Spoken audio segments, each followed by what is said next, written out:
An okay heal. Maybe the bees feed them honey? I don't know. Yes, there you go. The bees The feed them bees just honey. crawl into their mouth and feed them honey. I'm helping, I swear. Well, welcome to Monsters Multiclass, your Dungeons & Dragons fix. I'm Ellie Odie. I'm Jared Bornagle. And I'm Will Melden. And we'll be hanging out with you for a while to talk about anything and everything D&D related. And on this episode, it's a really big one, a special one. 3 plus years in the making. It is our final multiclass discussion. All of them, at least all the two-way multiclasses. We're not doing the free route. We hit them all after this. And we're ending with... We really could have planned this better. We could have, but I think it actually sums up our experience with multiclassing. Yes, we are ending with Paladin Ranger. One of the only 2 4 attribute-dependent classes in the game. Yeah, the last one went really well. I think it was... Paladin Monk. Paladin Monk, yeah. Easily. That's the only other one. Yeah. One of the best multiclasses. But so I feel like I wanted to get confetti and throw it up, and then I realized I had to deal with it and it'd be all on my keyboard, and I'd hate it, so no maybe confetti. Just a screen effect would work. Can you do that? That's a lot of work. Okay, well, then we'll see. I guess that's that. We'll see. Then I guess we'll just get into it, right? Yeah. Let's Paladin Jared, take it away. Ranger, let's go. So, Paladin Ranger. Paladins are warriors who have sworn an oath. That oath generally determines their powers, but there's always one overlap, that most of their energy is going to be devoted to smiting, which allows them to just up their damage on melee weapon attacks and kill things really strongly. Paladins. And they take 13 strength and 13 charisma to multiclass into. And then we have Rangers, who are another martial half-caster like the Paladins. They are deadly hunters, fiercely independent, and often found on the outskirts of society, trying to protect the world from outside threats.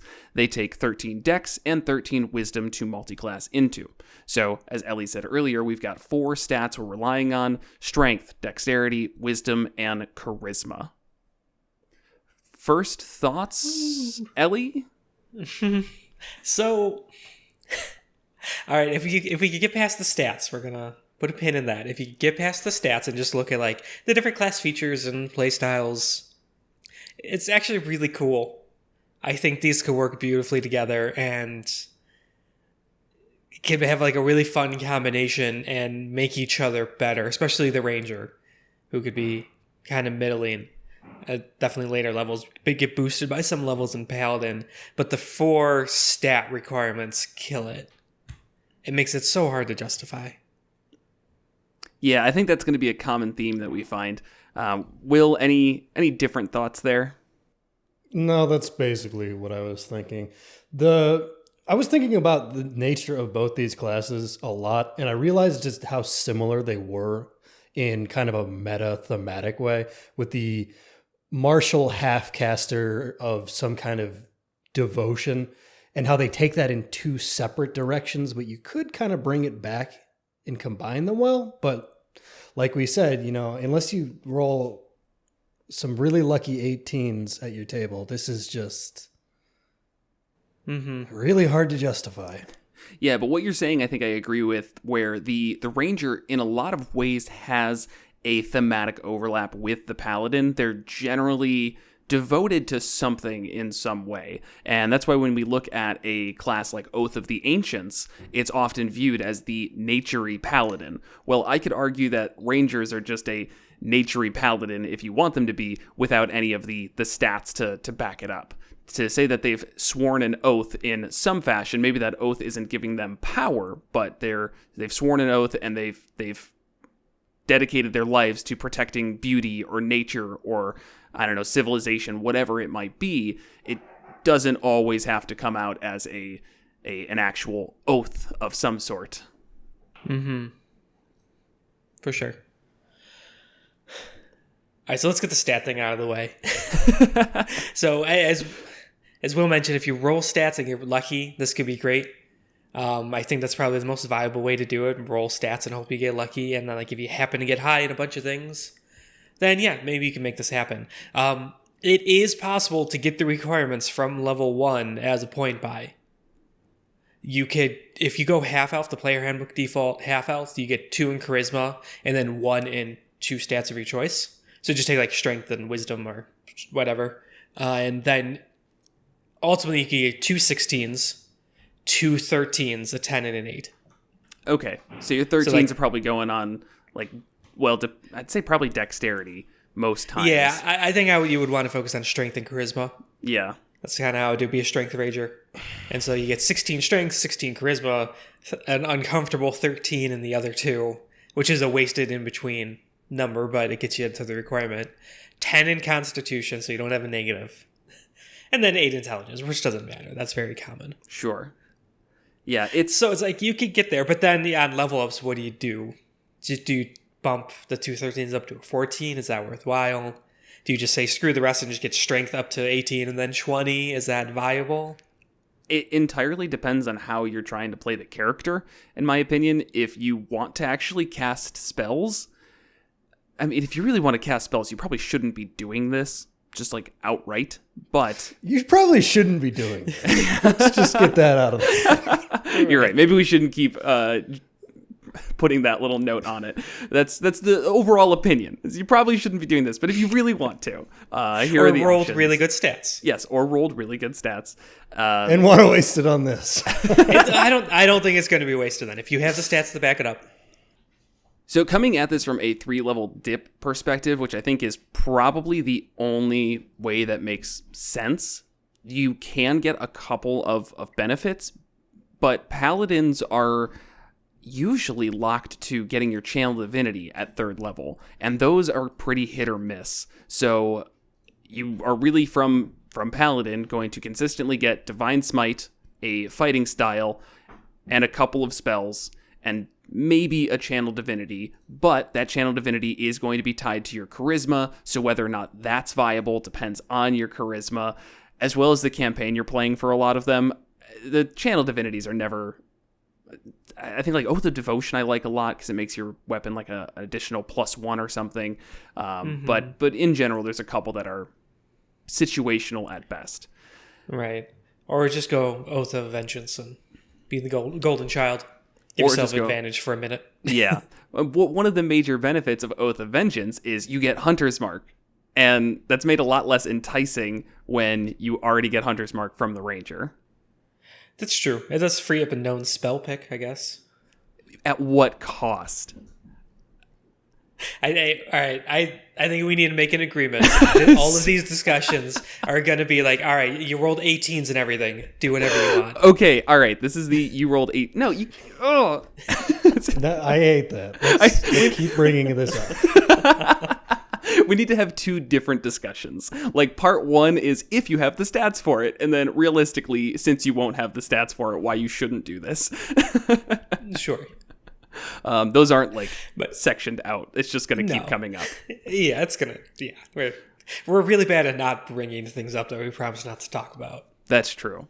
That's very true. So anyways, this isn't... At least it's not as bad as the new monks. Yeah. It's not as bad as that was the... But also don't bring those up. That was a joke. Yeah. We're not supposed to talk about the new monks. Anyways, I was bringing up the Hunter's Mark thing in the sense of not like, oh, this is worthwhile to chase it to like free up a spell pick, as in it's not a complete waste. Yes. You do get more from Oath of Vengeance. Like their channel divinity vow of enmity is really fantastic. It is. I don't find it extremely interesting, but there's no argument that getting a advantage on a single creature for a minute once per short rest, I believe. I can't remember if their channel divinity comes back on a short or long. I know clerics are short. Oh, right. It might be long. Yep. Short or long rest? Yes. Okay. Short or long. Perfect. So, yeah, that's good. Again, I still think that the main benefits of the dip are going to come from levels 1 and 2. But if you're going into it at all, you might as well take the 3rd level for your channel divinity. Right. And I mean, just the base paladin stuff is good. What you said that already, right? Land hands, fighting style, Yeah. Add new access spells and smiting. Yeah, one thing that does make this a particularly tricky multi-class, though, is we talked about how you probably want to focus on strength and be a strength ranger, and one of the benefits of Paladin could be that you get heavy armor, but you have to take your first level in Paladin in order to get heavy armor access. Taking it as the multi-class dip does not give you the heavy armor proficiency. Yeah, and I think that's fine. Then you get wisdom saves doing that as well, which are a great skill save to have a proficiency in, especially because most likely yours is going to be stuck at +1 the whole game. That's, yeah, very true. I think it's fine from the perspective of you planning this build beforehand, but from a more natural coming out of like these stats and figuring out your character, like if you start as a ranger and you want to become a paladin later on because it makes sense in game, that is going to be a hindrance. Right. And maybe a reason why you reconsider. Right, so like start off as a ranger and end up taking an oath. Right, which, I mean, from a flavor perspective makes a ton of sense, and that's a great part about Paladin, is it makes sense to take an oath at, well, not at any point in game, but it can very much happen through natural gameplay. Right, totally. And the other way, and this could work well too, Paladin who takes their oath and they become disillusioned with their oath and their like inability to help society and problems keep coming back or whatever, and so they kind of fuck off to the woods.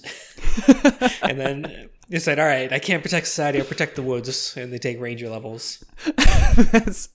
That's like totally giving up on it, which I don't dislike. I had another idea where it was more about how like looking at the Oath of the Ancients, the entire idea is that you are trying to protect beauty and nature, and really just say the oaths in general are about protecting things, and where Ranger I see is more about utilizing those things, if that makes sense. So I could see very much a paladin who realizes that their oath can only get them so far, and they've spent so much time trying to protect the garden that they've forgotten to stop and smell the roses. So to me, going ranger would be that like, well, okay, I'm protecting these things, but I don't even know what herbs and berries I can eat in the woods that will prevent me from, being poisoned. You're a paladin. You're immune to that. Oh, okay. Well, that's... I don't know what herbs and berries to tell other people to eat in the woods. Yeah. It's just, the idea of if you don't truly understand the thing that you're protecting, then you will never understand why you're protecting it. And I think that rangers they focus on that aspect of that. Yes, they're protectors, but they do it because it's so ingrained in them and their life. Whereas the oath can be, but it feels more like just protecting an ideal. Yeah, no, I love that a lot. There's a lot of overlap between the subclasses like that. So Oath of Ancients and any ranger, really. Yes. I would say like Oath of Vengeance and then Hunter or Monster Hunter. Yes. Monster Slayer. Works beautifully, just from like a roleplay perspective and also mechanically, honestly. Oath of the Watchers and the Fey Wanderer Ranger. They're both about... I know the Fey Wanderer kind of sucks, but they're both about... Fey Wanderer is fine. For a 3-level dip, it's okay, in my opinion. You can add an extra D4 psychic damage, I think, every turn, and you get a couple other minor benefits, like adding your wisdom to persuasion. Sorry, I meant Horizon Walker. Horizon Walker is... The Horizon Walker is the one where it's about keeping things separate from the mortal realm and patrolling portals, and it's like their 3rd level ability is like they know when the portal's nearby. It's not their only 3rd level ability. Their other is that they can add a D8 force damage and make all of the damage force on that attack. So, same deal. I think for a 3-level dip, it's okay. It's the later levels of Horizon Walker that are just total garbage. That discovering portals one we always joke about, but it is a ribbon ability. Yeah, I know. It's not all they get. That's totally fair. But Oath of the Watchers and Horizon Walker, I think, would be a very fitting thematic overlap there. Right. Or a Vengeance and Gloom Stalker would be really cool. It's just edge on edge, but I like it. Yeah, and also mechanically really awesome. Because like Gloomstalker gets decent spells. Like right away they get Sky Self, which could be useful if you want to play more like a tricky Vengeance Paladin. Sure. And then the Dread Ambush, where they're so front loaded. I forgot about that. Yeah. Gloomstalker was the answer to just everybody hating Rangers before. Right. So yeah, then Dread Ambusher right away at their level, they give themselves bonus to initiative rolls equal to your wisdom modifier. Great for Vengeance Paladins, be going earlier. Yeah, I know unless you've got +1 to wisdom, but if you have perfect still, stats... whatever. It's not the only thing they get, though. Then at the start of your first turn of each combat, increased walking speed by 10 feet. Great for a melee-focused Vengeance Paladin that gets up and wants to smite things really hard. And if you take the attack shot on the turn, you can make an additional weapon attack as part of that action, which you could absolutely smite off of. And if that attack hits, the target takes an extra 1d8 damage. So Paladins, which are already known for like really good openers, like if you like need a like just quick burst damage, get something down ASAP, this just makes that easier. But that's not all. Then they get Umbral Sight also at their level, where they gain Dark Vision out to 60 feet. And if there's creatures that are relying on Dark Vision to see you, they can no longer see you. Right. That's amazing for a Vengeance Paladin. Oh yeah, it's Batman shit. I love it. Yeah. You're like hunting down whatever it is. Your oath is having you hunt down, and it's something with Dark Vision, and you snuff out the lights, and then you're just invisible to it, and you can see it perfectly. Yep, very fitting. I like that. And I think, Vengeance layered over just about any of the... not any of the Rangers, but any of the... I guess Hunter, you said Monster Slayer earlier, and then we've got Gloomstalker. I think just thematically fits very easily, where you've got this idea of, this character is out for blood, and they have the tools at their disposal to track down their enemies. And, their target spurned their family or clan or city or their favorite government figure or whatever.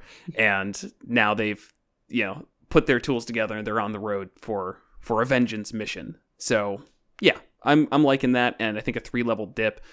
Gloomstalker sounds particularly powerful, but I also just like Hunter. It's simple, but it works, and you've got the 3 options to choose from at 3rd level of either Colossus Slayer, Horde Killer, and then there's one other. If only I had... Giant Slayer. Giant Slayer, right. The Giant Killer, Colossus Slayer, and Horde Breaker. That's right, I always hate it, because Colossus Slayer and Giant Killer, it's like... It's the same thing. Those are just synonyms. But either way, the Colossus Slayer is always just a mechanically great pick. If a creature's below max HP, then you do an additional 1d8 damage per turn. The Giant Killer is when a large or larger creature within 5 feet of you hits or misses you with an attack, you can use reaction to attack that creature immediately after its attack, provided you can see the creature. Probably not as great. I think that's one that you might choose thematically, but unless you're fighting a lot of large and larger creatures, I probably wouldn't go for it. Right. And then Hordebreaker can also be good. Same thing with a paladin who's going to be a frontliner. Let's see, once on each of your turns when you make a weapon attack, you can make another attack with the same weapon against a different creature that's within 5 feet. So anything that gets you extra attacks consistently is nice. And I don't know if we explicitly said this yet, but you would need to do... This multiclass is going to need to be melee. Yeah. Paladins just lose out so much being at range. It kind of becomes worthless if you're like a dex-based ranged ranger with a longbow, multiclassing in the paladin. Like your auras are probably not going to be helping most of the party anymore. You can't smite. You're not really making a whole bunch of use of like your heavy armor and things like that. Yeah, totally agree. I think melee's really the only way to go. When looking online, a couple of people threw around doing like a dex-based one, like a dexed paladin. I don't really love dex paladins in general. I feel like those by themselves always feel a little odd and like mismatched with stats, more so than strength rangers. Strength rangers I feel like you can do pretty well. And I think it's just the fact that with a paladin, you won't get heavy armor. And your AC will suffer for that, and it'll feel like you're a frontliner who can't take as many hits. Well, that's a bit of a detriment. Mm-hmm. And a paladin with a 2-handed weapon is enticing. Oh, yeah. Just those big hits. Yeah, and then you've versus like going like a paladin with like a rapier. Right, and you've got a lot of fighting styles to mess around with as well, where there's the Great Weapon Fighter. Yes, Great Weapon Fighting, where you can reroll a 1 or a 2 on damage die And since you're getting a second fighting style from Ranger, you can take defense. So you get a +1 bonus to AC. And that can be done regardless of the heavy armor aspects, but still, Right. two-handed, +1 to AC, you're dealing a lot of damage, and you can take some hits. It makes you as tanky as you feel like you should be. Yeah. Oh, for sure. Yeah, pretty easily get up to 19 AC. Right. Platinum +1, yeah. And I think I'm really trying to justify going from Ranger to Paladin, like mostly Ranger and then a few levels in Paladin. I feel like most of the time it's not going to be as worthwhile just because Paladin is such a better base class. And as we've already seen, a lot of the Ranger abilities are pretty front-loaded, and everything after that is just getting better at being a martial character, which you're going to get from going Paladin anyways. Something like improved Divine Smite at 11th level, and when we're talking later to mid-levels, is so much stronger than anything a Ranger is going to get at mid-levels. Which is, improved Divine Smite is where they add an additional D8 to every one of their attacks. So combining that with things like the Ranger's ability to get extra attacks could definitely be beneficial as well when we're talking about those mid to late levels. I think the only time... What's that? I mean, yeah, that's not a dip. That's basically an even split. 11 Paladin, 9 Ranger. Why would you need 9 Ranger? I was saying for like Horde Breaker, for example, where you get an additional attack if things are next to it. That could be a 3-level dip. Right. Or with Gloomstalker, where you get an additional attack on the first round. That pairs with the 1d8. Sure. And yeah, I think the only time I'd see being a Ranger and wanting to go Paladin is if you're really looking for something on that bitterness bounce at level 17 as a Ranger. And there's better things to take. Without a doubt, there are better options. 3 levels into Arcane Archer, for example. I love that as a fighter. But if this is a fitting build for you and you've got the charisma and everything to go with it, and you want 3 levels into Paladin. You've already been playing a Strength Ranger. You know, there's a lot going here for this to even be possible, much less make sense. And I think the other thing to remember is the Paladin is a really, really not good dip if it's in the first level. You're basically just losing a level in a lot of ways. Yeah. Mm-hmm. Like if you're only going 1 level, you're always better off taking a fighter. Oh yeah, for sure. It's worthless as 1 level. But even like when you are going to do more, it's still not the best feeling to be like, hey, what do I get? 5 hit points and a completely worthless detection ability. The smite comes on at second level though. Second, yeah. Yes, but the first level you just get nothing. Divine Sense, second 5 level, points in land hands. Yeah. End of it. Yeah. Yeah, and 5 points on land hands just really are not too great, especially when you're already a Ranger and have methods of healing. Mm-hmm. When you're a fighter and you take a level in Paladin, it's like, okay, great, I can get somebody up from unconscious. Useful. If you're a Ranger and you've got all your Cure Wounds, Healing Spirit, and anything else, maybe Good Berry if you're the right subclass, I'm pretty sure. Either way, you've got options. So definitely doesn't feel like a worthwhile thing. Lay on Hands is a little less extreme, it's less powerful when you have other healing methods. For sure. Ranger going Paladin will get you access to some decent spells, but Cleric's obviously the more thorough pick, and you don't need to worry about strength. You just need the wisdom, which you probably already have. But then you could get stuff like Bless, Cure Wounds. Do Rangers... Rangers already get Cure Wounds. Yeah. They don't get Healing Word. That might be it. Yeah. So, yeah, I mean, if we're looking at, again, I think we talked about this earlier, if you're talking about good spells and spell choices, and you're going into the multiclass because you want whatever the Paladin has spell-wise, you're doing it very wrong. Clerics have the wisdom overlap, and you don't have to step on your own feet there. Obviously, there is a different flavor mechanic. That's not the right word for it. There's a different flavor to the Paladin than the Cleric, at least a little bit, and Divine Smites. So that's really what you should be chasing.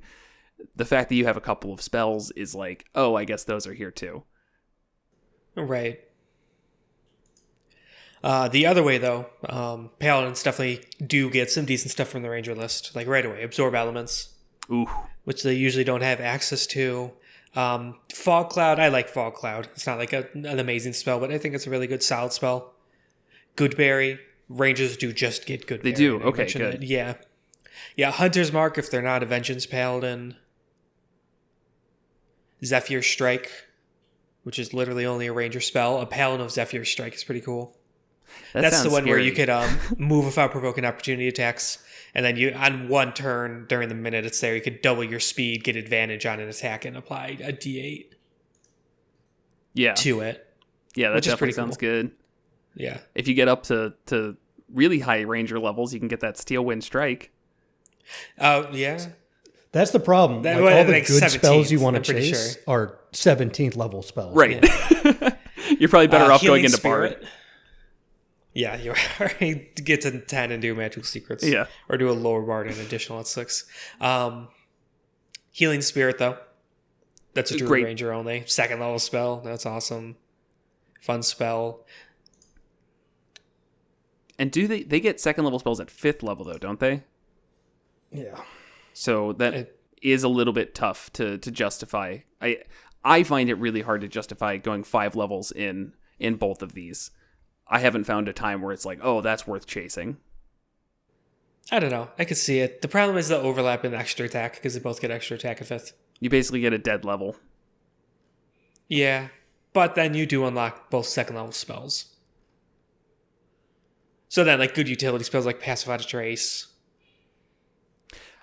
I would probably argue from the perspective of that is chasing too much. You're going to try and grasp onto everything and lose out of any focus that you might have. And then that's where I'd probably dissuade somebody from going down that hole.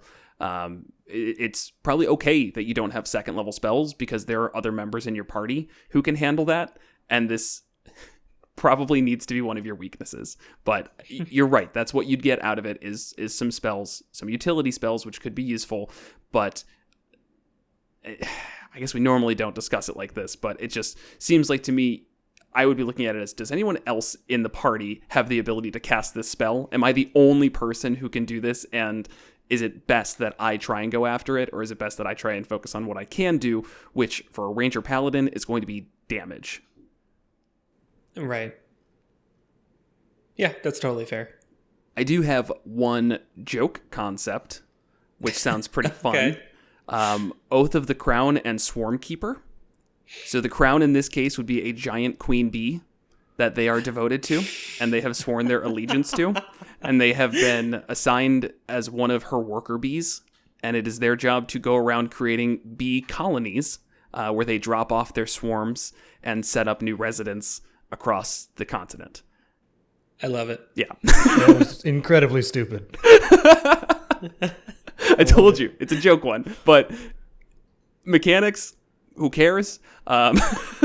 Mechanically, it wouldn't be that bad. I would do, in that case, a dip into Paladin and focus mostly on Swarmkeeper, because that has a lot of benefits from staying the course. A couple levels in Paladin, is, again, if you start with 1 level in Paladin and get your heavy armor, at least, and then go the rest Swarmkeeper, I think it could actually be pretty good. You would just be delaying your extra attack, which hurts. But right. Yeah, by a decent amount. That is super dependent on the type of game you play. If you're the type of group who stays at level 5 for 6 months, then that would really hurt. If you're the type of group who, like us, blows through it and tries to get to level 7 and 8 because that's where the fun begins, then yeah, it probably wouldn't be too bad. Right. Yeah, and Oath of the Crown, their 3rd level challenge divinity they have 2, the champion challenge, prevent things from moving more than 30 feet away from them. And that could be flavored like your swarm is like putting up walls and pushing things back. Yeah. And then turn the tide where you could heal any creature within 30 feet of you for 1d6 plus your charisma modifier if it has no more than half of its hit points. So kind of an okay heal. Maybe the bees feed them honey? I don't know. Yes, there you go. The bees feed them honey. Just crawl into their mouth and feed them honey. I'm helping, I swear. That's my favorite part about Swarmkeeper, is just the uncomfortableness that you get to spread throughout the entire table of bugs, like just being creepy crawlies everywhere all the time. But beneficial creepy crawlies. Yeah. And Swarmkeeper as a whole is a really great one. We kind of gushed over it. And when we got to that episode, that's probably over a year ago at this point, that was one of our early Tasha coverages. And from role-playing, that is one you could very easily have that be with anything. Just kind of the magical sort of, here's this crazy event that happened to your character, and now they can perform swarms of bugs, that old trope. Yep. But so Paladin, and then like they find maybe quite literally like a magical queen bee who becomes their kind of like their familiar and their buddy, and like that's the swarm, or get imbued with some nature magic or whatever. There's a million ways to go about it. I'm just imagining taking like the find familiar and making it like a bee stat block, like just like the size of an owl, but it's a bee, and that is your familiar. Right. Can Rangers even get find familiar? It's not on their spell list, but there's ways to get it. Oh wow, that seems a little odd. No, kind of, but no, because they're like that. They just do a different thing. Like the wizard's relationship with their familiar is so different than a ranger's relationship with his swarm or his dog or his dragon or his dragon dog. Yeah, find familiar is literally only on the wizard spell list. No subclasses give it for free anything, so you'd have to take a feat. Or just 3-way multiclass in the wizard to get that intelligence up to 13 too. Hey, if you roll really well, warlock. Yeah, warlock is right there. Oh, right, Pact of the Chain.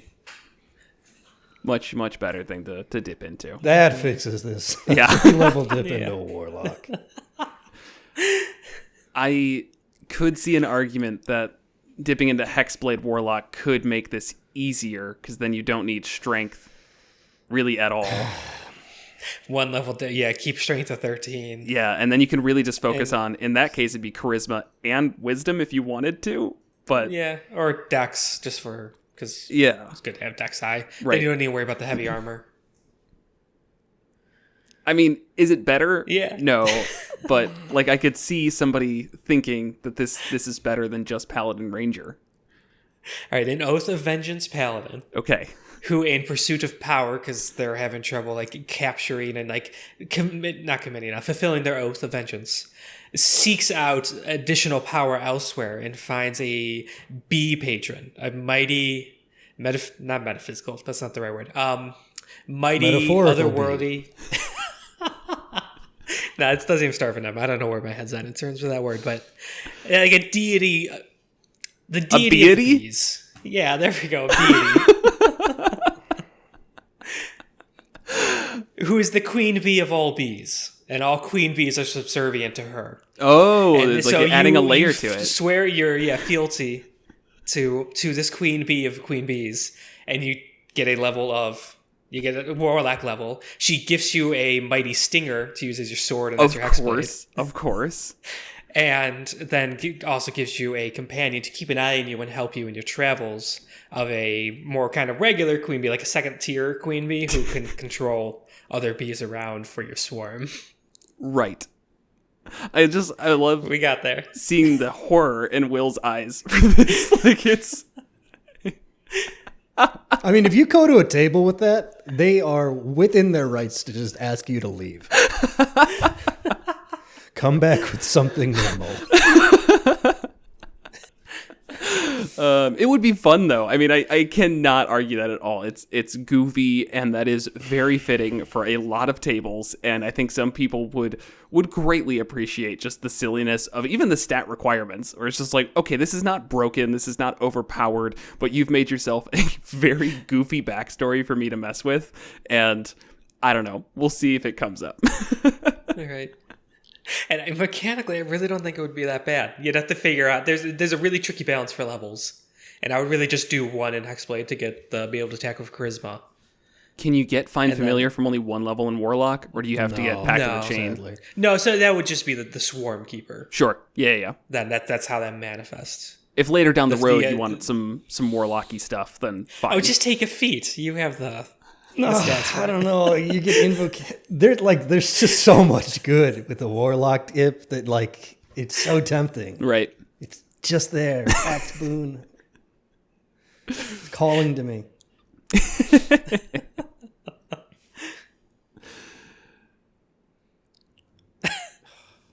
And on that high note, I'm thinking so. I don't know. I mean, no, there's a couple more things. The optional Okay. class features to talk about. We didn't cover that yet, did we? In no, Rangers? we didn't. That's probably Yeah, important. yeah. In terms of like a dip that is useful, like we were just talking about, like what would they get at their subclass level? But now since you have the optional class features, an early level Ranger dip is a bit better because you're throwing out Favored Enemy and Natural Explorer, which are kind of notoriously bad. So you get a fighting style, some low level Ranger spells, but there's, like I said, there's absorb elements in there, which could at least be There's some use. worthwhile. Then like Deft Explorer, so you get Canny right away at first level. You get essentially expertise in a skill, Which so that's is nice, double proficiency. Yeah, definitely helpful for a Yeah. paladin who I don't generally view as skill monkeys in any capacity. Right, and also you get 2 additional languages, so that's depending on your campaign style, that might matter.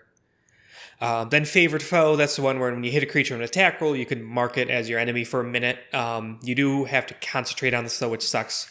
But then on the first time you hit it on a turn, you do an additional 1d4 damage. Then that's tied, you could do that up to your proficiency bonus. I know we've talked about Favored Foe in detail before, and it's like, it's okay, but as just kind of a free thing to pick up with the Paladin where you may not be concentrating and using your spell slots for smites, it's like, okay, this takes up your concentration slot. Yeah, I will give that. I think Favored Foe sucks for Rangers, but is alright for Ranger multi-classes. Because this way you're not using up your spells as quickly, and those spell slots can go towards smites. Awesome. You're not concentrating on really anything else most of the time. I mean, Paladins do have things like Shield of Faith and some other spells that come up. They have concentration spells, and some of them are good, but anytime I've played a Paladin, it is by no means my go-to choice. It's more of like, oh, I can't attack Right. this turn. Let me see if there's something I can concentrate on that's worthwhile. It's only a D4, and it's not going to go up ever because it's at 6th level that you get the additional damage. But if you're rarely using concentration and you're getting a free D4 of damage on every attack, the first time on each of your turns that you hit, so 1d4 extra per round, I guess that's something. Yeah. 2 damage, to be exact, on average. But it's damage. Right. I mean, people will skip entire feats to boost their strength by +1 to do probably on average 2 extra damage a round. Yeah, I'm a big fan of Heavy Armor Master, which only reduces damage by 3. I mean, that's per hit, but still, that one always gets some flack because people have this world where every attack after 5th level is magical, and it becomes entirely useless, which has never been true. No, they do have some points. The way gameplay evolves, essentially, it is a doomed feat, and it will eventually hit the point where it's just worthless. Don't agree.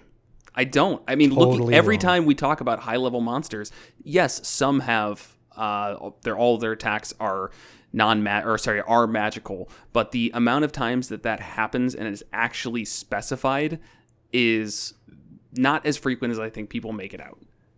Just about any... But the damage scales to the point where that 3 is very, very, very, very minor.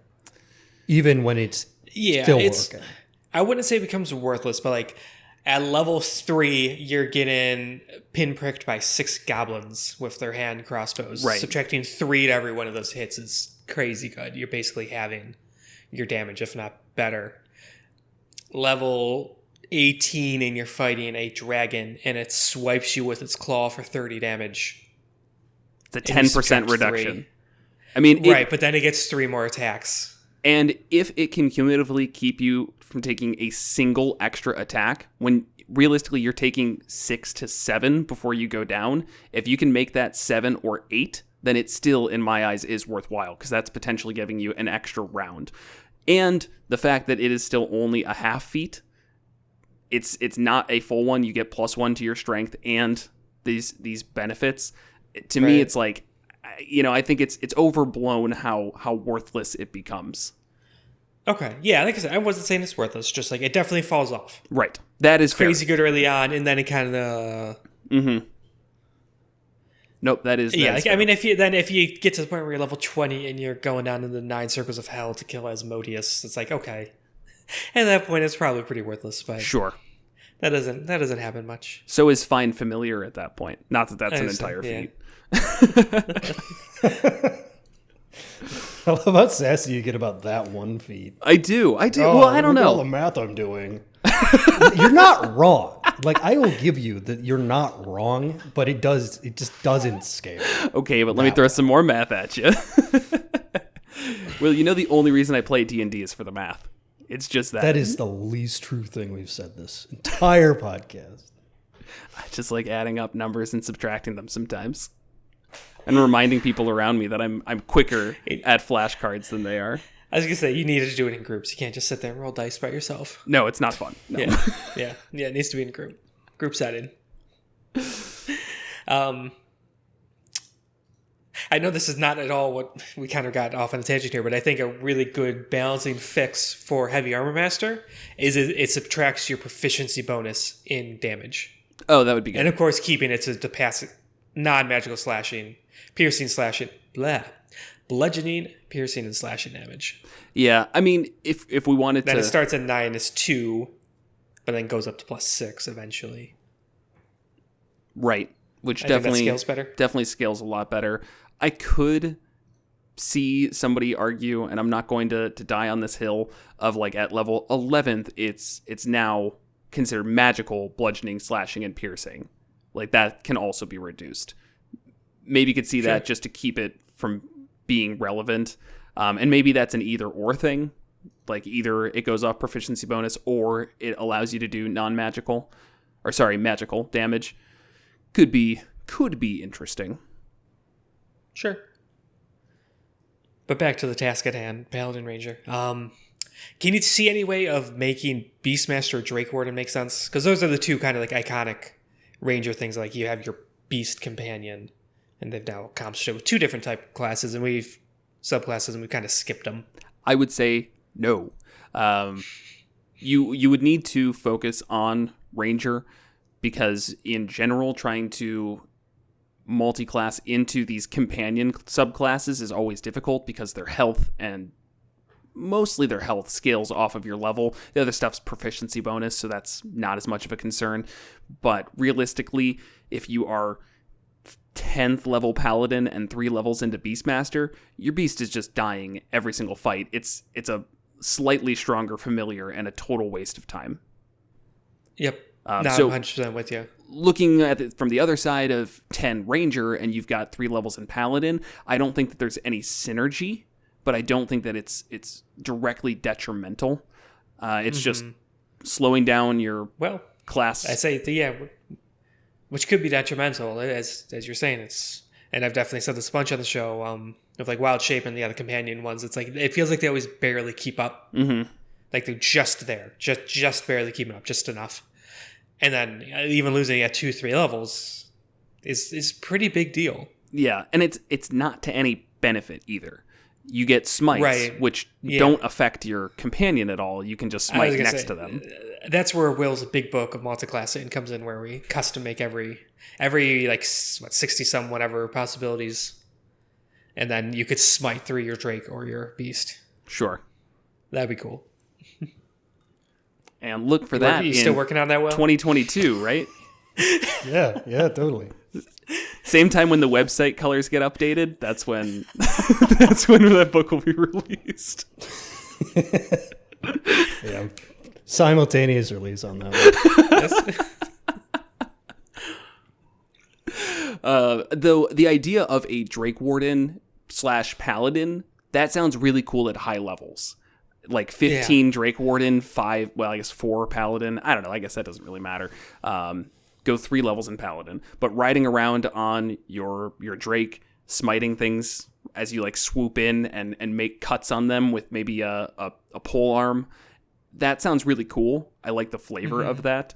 And being a dragon knight definitely sounds awesome. I mean, how can you argue It that? does, yeah. Oh, use a lance since, you could now ride on you Drake, as you said. Instead of not just a polearm, a lance, which has very, very little actual use and does not see much play in game. Drake Warden is definitely a place where I could see that with a paladin because you're strength-based, and then you could smite through your lance. What's the downside of lance? Why is it usually not used? It has to be mounted, basically. Like, you could technically use it not, but it becomes really cumbersome. It has weird rules. It's a one-handed, like, D12 weapon if you're on a horse. That's right, if you're mounted. And you also have disadvantage on people who are 5 feet away from you. So there's like just a bunch kind of going on there. But as soon as you're mounted, it's great. Much like in real life, how that works. Sure. Yeah, okay, that could be really cool. And with the Drake Warden, you'd have all the movement that you would need. The downside would be you'd obviously want like Polearm Master or Sentinel. What's the one that lets you leave without taking an opportunity attack? I guess there's not one. I guess I want Flyby for PCs, but that's not good. Let's not do that. But either way, Polearm Master's generally a good one to have if you're using a polearm, but good luck adding a feat onto this. I don't even think you can. You can't use that with lances, actually. Oh, really? Oh, ironically. Polearm Master, I don't think it's listed as a lance in there, which makes a ton of sense. Oh, interesting. Hitting someone with the back of your lance is the most ridiculous thing I've ever done. To me, it actually feels a little ridiculous just with the polearm in general. The idea that you're like swinging it around and hitting with the back, it's too Ironically, much. it works best get with the that. quarterstaff. The quarterstaff makes the most sense with that. Right, and it doesn't work. Right? You can't. No, it does. You can. Oh, okay. You can do Polearm Master with that. Yeah. It's great. It's cool. Whack a beat with Glaive, the quarterstaff. halberd, quarterstaff, or spear. Okay. Those are the ones. Yeah, so the lance specifically, it's a 1d12 piercing damage weapon with reach, which you don't see too often. But then you have disadvantage when you use a lance to attack a target within 5 feet. Also, a lance requires 2 hands to wield when you aren't mounted. So that part actually is not too bad. It would actually be kind of a crazy good weapon if it didn't have the first part. But the disadvantage when you use the lance to attack a target within 5 feet of you is rough. Yeah. Even if you're mounted, that doesn't go away. Right. I guess I'd be curious to try it. I guess I haven't looked at Lance in a while. I forgot the details of it. I'd be curious to try and build a character around it. See how viable it actually would be. I'd be interested. It does sound difficult to me when you are in that situation where something's within 5 feet. If you're mounted, it's harder to drop a weapon and switch weapons than it is if you're using just about any other situation. Like if you needed to switch between weapons any other time, if you're not mounted, it's cool. But if you have to literally drop the weapon off your horse or dragon, whatever, and then pick it up later, that's a lot more difficult. You basically have to fully dismount to do that, unless your DM comes up with some horse quiver for your lance. Right. That has to have a different name, right? Like, because quiver is for arrows specifically. So what would a lance... A basket. Lance holster? I don't think there's Here we a go. need for lance holsters in the world. Well, I was gonna, even back when they were like in use, I don't think there was lance holsters. That was like holstered on the horse and they'd go riding and it'd be like dragging on the ground. And... well, that's because you didn't actually have disadvantage on things within 5 feet of you. You just held up higher on the lance and made it shorter. Also, I don't think lances were actually... Someone absolutely, this is not so with any certainty. I would love for someone to correct me because people know this crap. I don't think lances were used in actual combat.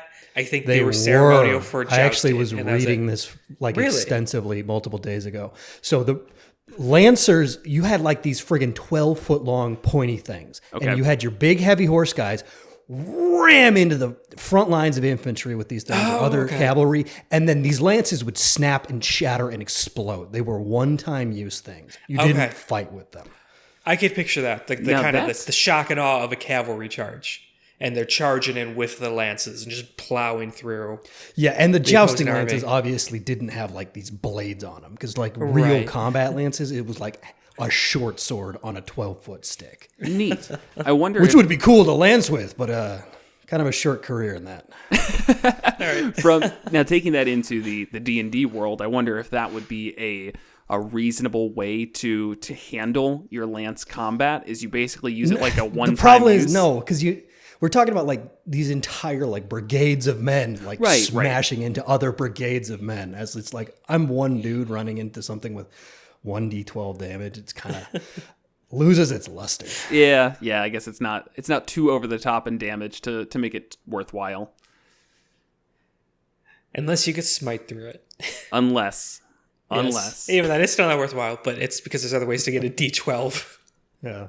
damage test. But it is cool. You're a heavy armored paladin atop a dragon charging something, and like the tip of your lance like glows up in holy light as you ram into something and explodes. There's an intimidation factor for sure. Yeah. And if that is maybe your character was a cavalryman and has retired from the army, and this is like that's what they did, that's how they fight. Like you gotta have a strong presence when you come out, and you gotta set a tone in battle, and it makes your enemy fear go through them, and it's like, oh okay, all right. I mean, okay. Is this the most mechanically viable option? No, but sure, you take your one attack with your lance and then you drop it and switch to a greatsword. Fine, whatever. Sure, that's their opening. You can even frame it like it breaks. Sure. Every time it just it does a thing where it shatters, and like it's kind of always like a thing of this person trying to makes traveling with them extremely inconvenient because they just have to have a wagon of lances behind them. Like, you notice how your greatsword just never breaks? You can just use that all the time. Why do you bother with the lances? It's about sending a message. It is cool. I actually do like that. Like, and you don't need to be a Drake Warden Paladin. In fact, I'd advise against it. You could just be a Paladin on a horse. Yeah. I mean, just a regular ass Paladin. You can just buy a horse. You could even put it in Barding and make it somewhat survivable. I mean, if you're a Paladin, you can also summon your magical horse. Yes, you can. You could get super viable. Yes. And you could get summon Greaterstein later on, and I think you could probably finagle summoning a Drake out of that. I think you can. Or at least some other cool stuff. Like you can get like a Pegasus or something. So do you really need a dragon? Are you that greedy? Fine Greatersteed. It's like giant eagles, I'm pretty sure. There's some good options. Let's see. The spirit takes form. You choose a Griffin, Pegasus, Periton. I don't know what that is. That's the bike that you ride right now. It's the mounts. It's the mounts from World of Warcraft Dark Elves. Oh, okay. Yeah, kind of like hippogriffs. It's not the exercise bike that's going around? A direwolf, a rhinoceros, or a saber-toothed tiger. Yeah, okay, I don't need a Drake from that. Yeah, so much. Yeah, we don't need a Drake. Why do you hate that spell? It's like a Paladins don't need shit like that. It's a 5th level spell for Paladins. It's a 4th level spell, and it's cringe. Okay. I guess you're already being that guy at the table when you show up with a Paladin. Now you're a Paladin on a saber-tooth tiger. Someone needs to put a stop to this. Wielding a magical lance that you smite through. There has to be some established rule that like people who love warlocks hate paladins and people who love paladins hate warlocks or something, because the internal struggle. Yes. Because every time paladins come up and you're like, I hate them, it's like, what is there to hate? They're amazing. In the same way that every time you bring up warlocks, I'm like, God, he's so cringe. Yeah. Also, Fine Greatersteed is a very tempting pick for bards. If you're a lower bard, you could get this at the 6th level. I don't really think bards get much out of mounting. Maybe flying, but you could just cast fly. Yeah. But that's concentration. But I mean, I'm talking about the cool factor. Oh, the cool factor. Yeah, there's something extremely lame about a bard flying on a griffin. He's like a total poser. Oh. Everyone looks at him and goes, you don't deserve that spell. You didn't earn it. We can all agree bards suck. Yeah, no, the bards are the worst. You guys are the worst. Sorry, Ellie. I unironically kind of feel that way with their the spell steal thing is just rude. It's just rude. It gets on my nerves sometimes, but it's like that's their thing. But I think it's funny. No, it's not their thing. They steal shit from other people's thing. It would be perfectly fine except for Rangers and Paladins, where there are unique 5th spell level Ranger and Paladin spells that are not supposed to be in the game until 17th, and a lore bard could get them in the game at 6th. Yeah. That's why it could suck. Otherwise, it's fine. Can they get them So at like 6? there needs to be like an exception. I thought they but but they're 5th level they spells. can cast 5th level spells. Oh, you're right. 9th. Okay. So at 10th level when they get their magical secrets, that's when they can get them. It's still too early, but not as bad as 6th level. Right. I say at 6th they have only 3rd level spells. And nothing too bad off half-caster list is going to come up at that. Right. But we got really off topic here. Yeah. I almost wonder, I'm not going to stop the off-topicness, and I almost wonder if... It's fitting for our final multiclass thing. Yeah. That we don't talk about the multiclass.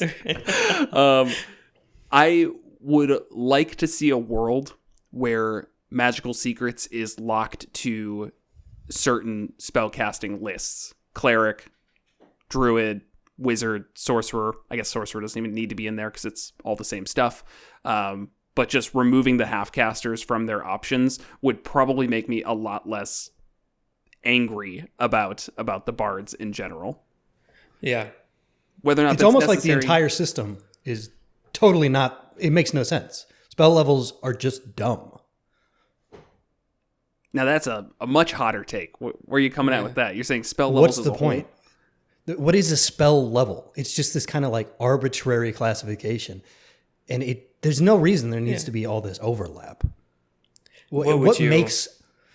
So I see it as an abstraction of more powerful magic is harder to do. You need to be more well-trained. You need to understand magic better. And then you could pull it off.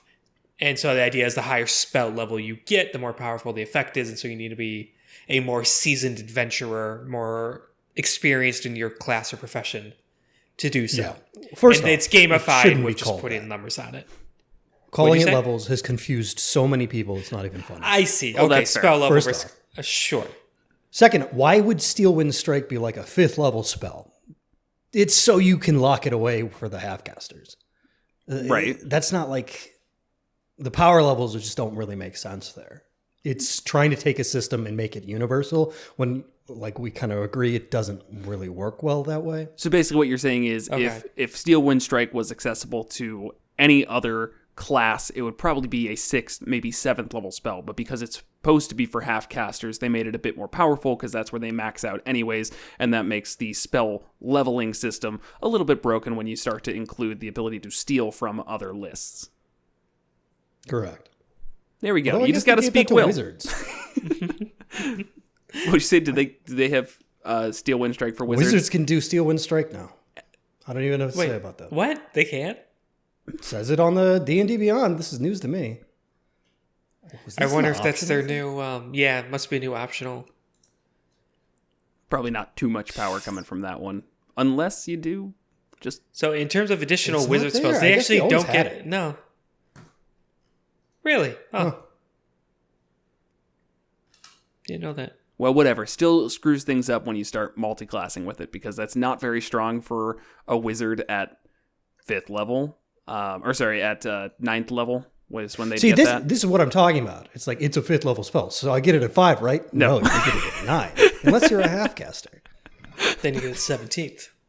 Then you never Wait, get but that's it. not double. That's not double 9. Why are you calling it half-caster then? Because the spells don't actually start until 2nd level. That's when it starts going. Unless you're an artificer, in which case it starts at 1st level and you're a true half-caster. God. So we can all agree it makes sense, and there's no confusion. D&D's a bad game. End of show. It's terrible. End of show. That's why this is the last episode. Hope everyone had fun. I do have we're not literally going nothing else to say on Paladin Ranger, though. No. Yeah, I'm going to end the discussion there. I guess we should say this is not the actual last episode. I don't know if people would worry or think that because, I mean, our name is literally Monsters and Multiclass, and it's like we're out of multiclass to talk about. But it's not. We've kind of really deviated from doing mainly multiclass discussions for some time now, and so we're going to continue to do coverage of new things as it comes out, like we did through Tasha's and Fizzbonds and Strixhaven, and there's a pretty steady stream of stuff that comes out, making that very viable. Monsters of course. There's infinite monsters, basically, always monster highlights. And then we'll probably start doing whatever random topics we want to talk about, just kind of whatever we feel like that for that recording. This time we'll talk about our thoughts on, initiative. And it'll be different. I also do think... We'll figure it out. I know we've discussed going back to some older multi-classes, seeing as we have grown, as well as the game has grown with new subclass options and optional rules and everything. So discussions that we had early on 3 years ago might feel a little bit dated. I know they do to me. So I definitely want to go down that road and do some early multi-classes again. I'm sorry to everyone who has asked. I don't think we'll be doing the 3 multi-classes. I said that we said that at the beginning of the episode. We've said it like 6 other times. It's not interesting to us, and I'm sorry. Yes, at most we might do one episode where each one of us talks about what we think could be a cool 3-way multi-class. Now that I'm saying that out loud, it sounds familiar. Didn't we do that? We did it for I think the 100 episode special. We talked about our like favorite 3 multi-class. Okay. We like each brought 1 or 2 or something. Right. Yeah. There's too many episodes now to know what we all did. But there's a ton. We've also just gotten a bunch of other recommendations from people of segments that we could do, and now it's time for us to look back at them and start taking them seriously. Not that we didn't take them seriously before. It's just we had enough things to get through. We've gotten through them, so gonna start looking at those. But yeah, I can't believe we're actually done with them. Yeah, we completed our goal. It's over 3 years, but we got there of almost near weekly episodes. There was a period of time we did bi-weekly, but... Yeah, that was silly. That was a weird time to talk about it. But this is definitely not... guys. Congrats. Yeah, good job. Yeah. I say it's a cool little database thing. I feel like that could be good for like marketing purposes for ourselves. Like, hey, every single 2-way multi-class option in the game is discussed in detail. Like, minimum 45 minutes. I don't think we have a multi-class episode under 45 minutes. Maybe the Wizard Sorcerer. Yeah. Like, here you go. Here's a database of them all, and it's free. It's not going anywhere. That's kind of cool. I would have loved that when I first started playing. Oh, for sure. But obviously we would. And then we're going to steer everybody wrong, and people are going to get mad at us. It's going to be great. Just like we've been doing the last 3 years. Right? That's never stopping. That's for sure. My advice has always been just dip warlock.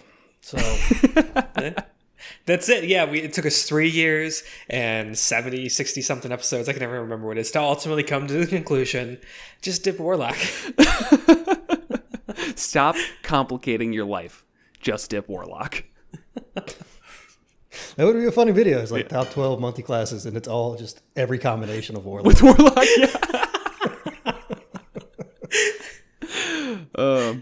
Well, while this may be the last multi-class episode, I can guarantee it is not the last time that I talk about our friends at Metallic Dice Games, where you can get all of your dice needs. Just every dice that you've ever needed is at Metallic Dice Games. And if it's not, then buy from Metallic Dice Games anyways, using the code MM10 to get 10% off your order. It also helps out the show, which we appreciate very much.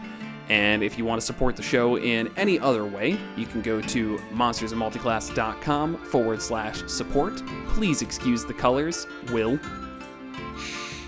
Yeah. We're all pretty intelligent, tech-savvy individuals. We absolutely could have just taken us on and... It's the principle of the matter. It's been 2 years. It's been 2 years. I forgot for at least 1.5 of them. All right, it's been 6 months. You're the website guy. It's not much better. Oh, and thank you, as always, to our patrons. Jeff W., Joe P., Vincent M., Isaac M., Sentinel D20, Star Shinobi, Adam A., Ed G., Bob F., Craig A., Brian H., and Luca L. And I totally have you all memorized. That wasn't just me reading off a list. That's all I got. And, yep, as always, thanks for watching.